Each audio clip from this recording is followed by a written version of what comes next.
করার প্ল্যান করতেছে।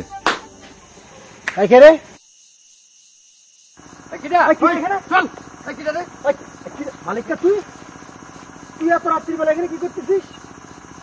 সত্যি করে কও, নিশ্চয় তোর চুরির মতলব। তোরা কি করছিস এসব?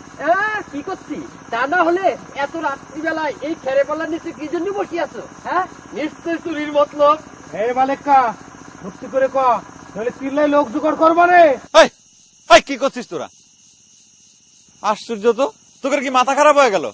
আমার বোর সাথে এমনি আমার ঝগড়া হয়েছে, তার রাগ করে আমি এখানে বসে আছি। আমি তাকে তালাক না দিয়ে বাড়ি ফিরবো না। তালাক দিবি নাকি? খুব ভালো, তালাক দিয়ে দে। তাহলে পরে তোর বউ আমি বিয়ে করে ফেলবো না, কষ্ট করে আর মায়ে দেখে ফেরন লাগবি না। কিছু কইনে বলে মজা পাইছো তাই না? দেখাচ্ছি মজা। একেবারে শালা মারি দেবো।